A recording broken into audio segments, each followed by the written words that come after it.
never stop. As we shout from the top, we're gonna be two hearts running wild. Where are you going? So, we've just got word that our new hydraulic pump for our autopilot has arrived, which is great news. A very expensive item, but we desperately need it because at the moment we're hand steering. And hand steering is not fun, it's tiring, and you can't go long distances doing it. So, off I go on the dinghy. We would normally do these sort of things together, but today the Meltemi's coming in. It's only blowing about 15 or 18 knots now, but as the day wears on, it's going to blow a lot more. And though I think we're really well set with our anchor here, and this is a really good anchoring ground, all sand, it's best if someone stays on the boat. So Watching. yeah, and working on videos and things. All right, so Hopefully the parts is the right parts. well, I've taken all the bits that come off the old one, plus a whole bunch of stuff from the old one, to try and make sure that we get exactly the right one. Try. Ha ha ha. Finger crossed. You want thought done, don't you? He only thought he did. Okay, I gotta get the dinghy down and get the heck out of here. Good luck. Thank you.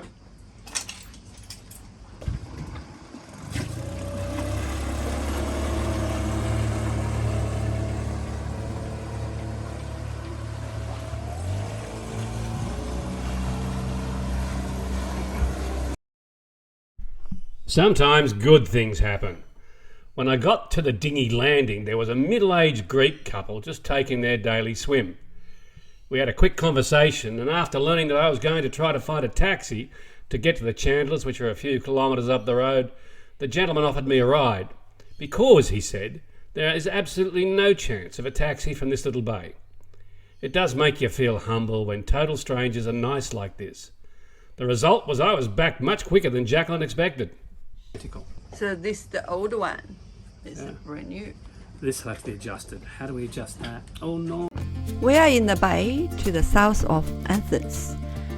It is 2 days since we left Syros, hand steering all the way. We've anchored here so that we could get the new pump for the autopilot from our Chandler just up the coast. The Meltemi did come in later that day and blow all night.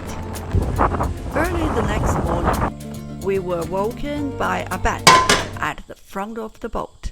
Okay, not a good thing. We're in an anchorage, a very strong wind, 25 knots. And heard a bang, and our bridle was broken. So that side snapped off. We need to fix this because the boat is now pulling at a bad angle to the anchor. This may pull it out of the sand and then we'll start dragging. Snatch at it, and then we'll try and repair the bridle and put it back on. Wow, okay. The first thing is to set up a rope snubber directly to the anchor chain. This will help absorb the gusts while we fix the bridle.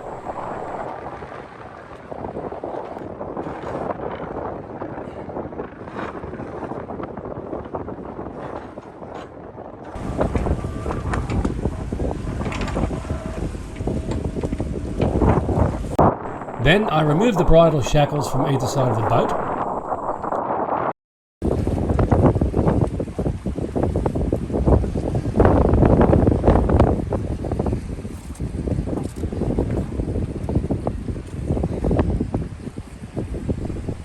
The new ropes of equal length have to be tied to the grab hook at one end and shackles for connecting to each side of the boat.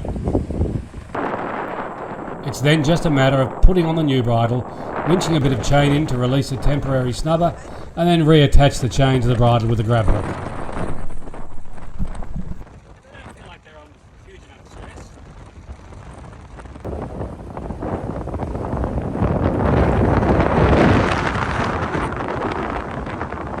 After the Meltemi passed, we hired a car for a quick trip to Athens. Our cooking gas bottles cannot be refilled in most places in Europe. We need to get some European bottles before we run out of gas. We also need to find a Chinese grocery for supplies. Plus, we need some hardware.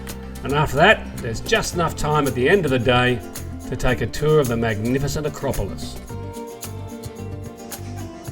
Why?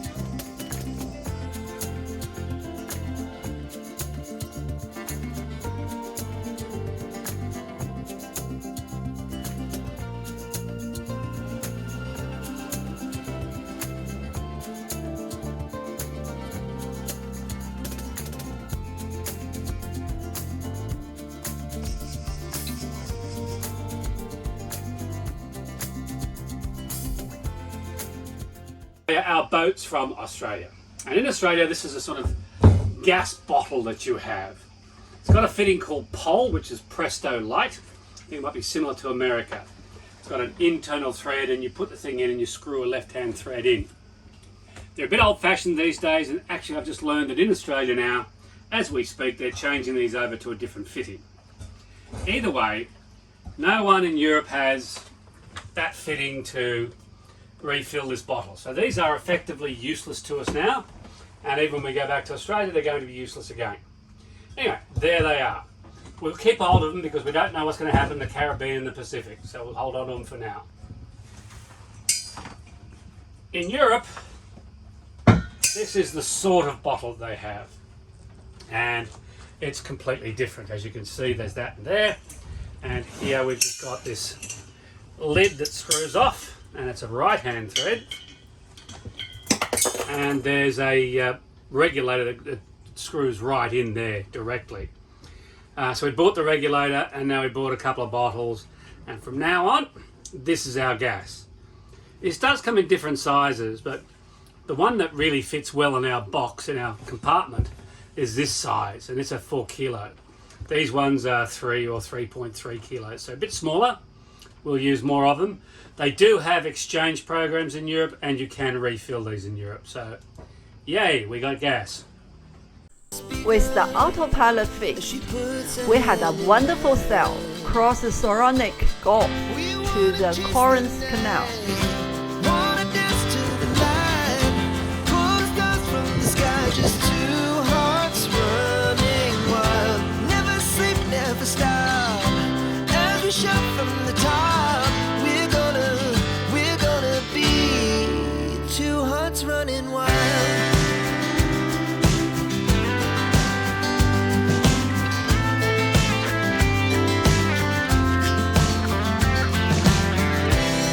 Now the morning is the afternoon. We lay awake in bed. The laughs so loud as the hours pass. We're gonna do it all again. We wanna chase the night, wanna dance to the light, pull the stars from the sky, just two hearts running wild. Never sleep, never stop, as we shout from the top. We're gonna be, we're gonna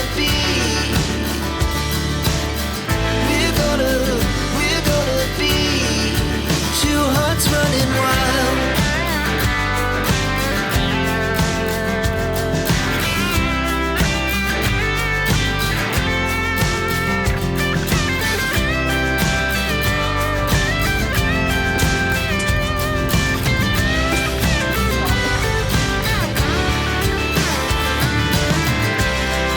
The moonlight.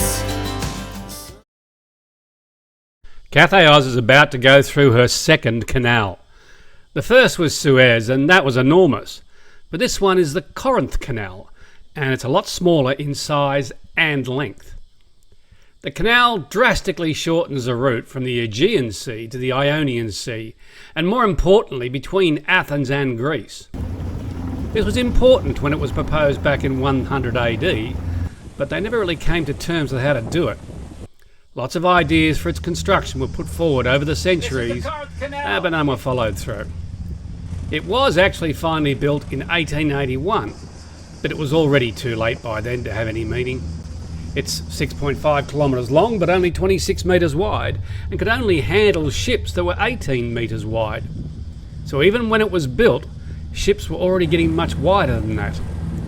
On top of those limitations, there were frequent landslides from the sheer rock walls, and this happens even today. It is useful for recreational boats like ours, and also to super yachts and even smaller local cruise ships, but that's about it. So it's mainly a tourist attraction, but it's a beauty. You get a strange feeling passing through something so tall and so narrow. There is no room for inattention at the steering, as even we have only 8 metres either side of us. The cross bridges beetling overhead are intimidating. Oh, scary! Wow! Ouch! Oh, ho, ho, ho.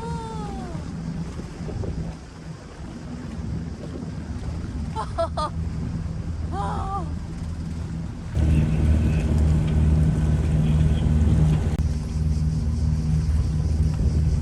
At the end, instead of an overhead bridge, there's a sinking bridge. Yep, the whole bridge goes from the water level down to the bottom somewhere. In the end, you pop out into the Gulf of Corinth and you're on your way to the Ionian Sea, and that's that.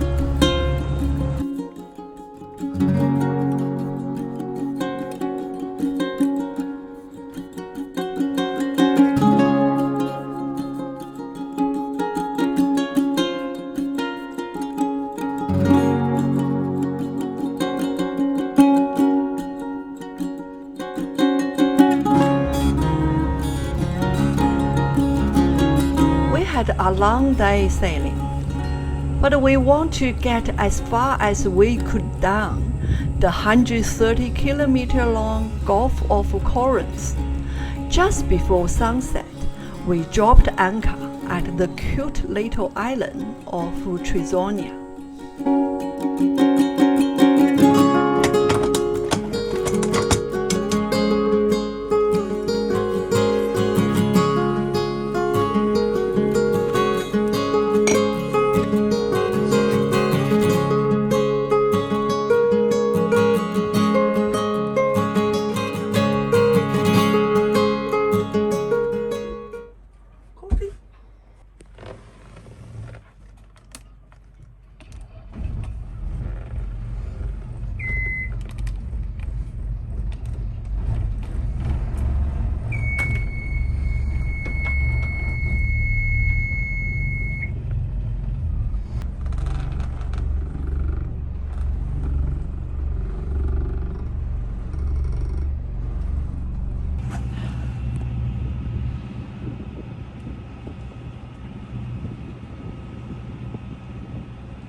Hopefully it's an easy day and we start our sailing now. Well, I don't know if it's going to be an easy day because it's quite nice here in the anchorage, but I'm not putting the sails up yet because we're going to go around the top of this island to the north and then we're going to head more or less west-northwest. Wind is supposed to be coming from the north, so it should be okay. But the wind is very weird today. It's saying 13 knots is the wind, but gusts of 30 knots. So what's that mean? Never seen that before. So we'll be very careful about what sail configuration we actually put up when we see what the wind really is. Cheers. That is for the north. Today we're going to go under the Rio Antirio Bridge. This is a serious piece of engineering that spreads 2.3 kilometres across the Gulf of Corinth, and it links the Peloponnese to northern Greece. The water here is 65 metres deep, and the winds very often funnel through at 60 knots. Not today though, thankfully. We have to call bridge control on the VHF and tell them our size. They'll then tell us which span we have to go under. Rio traffic, Rio traffic, Rio traffic. This is sailing vessel CathayOz, CathayOz.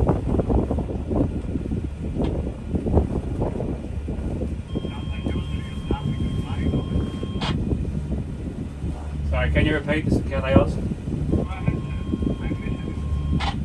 Hi, this is CathayOz. We are sailing east to west to port of Zakynthos. Sailing vessel 24.5 metres air draft. Over. You will pass between the two pillars in the north coast. You will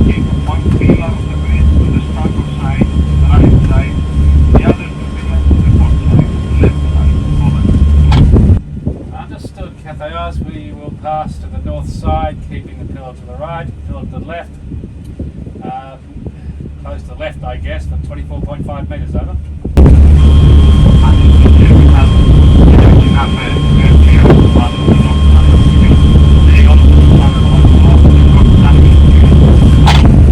CathayOz monitoring 1 foot.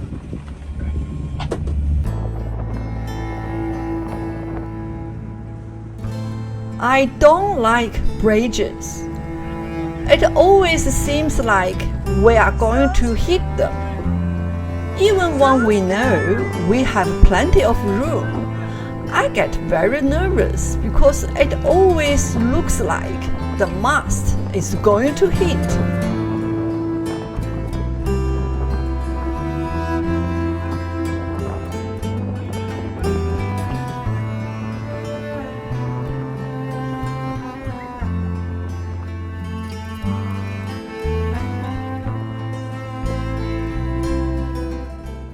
We had one more overnight stop and then we're finally on our way into the Ionian Sea.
Here now on the Ionian Sea. What's that mean? Well, this is a part of the Mediterranean that's got Italy over that way, and Albania and Montenegro up that way, and Venice over there if you like. But back this way is the rest of Greece. And we've been through the Corinth Canal and gone across what they call the Peloponnese. So that separates the Aegean Sea from the Ionian Sea. So basically, if you look at the map, we're on the left-hand side of Greece instead of we were on the right-hand side of Greece. Today, we're heading down this way, down to an island called Zakynthos. What an amazing few days it has been since we dropped anchor near Athens. We've made repairs to our boat. We've sailed across the Saronic Gulf in high winds. We've traversed the Corinth Canal and sailed the full length of the Gulf of Corinth. And we are now in the Ionian Sea, heading for Zakynthos. Join us next time as we discover the difference of Ionian grapes and sail on to Albania. What will we find there? I wonder. See you next time.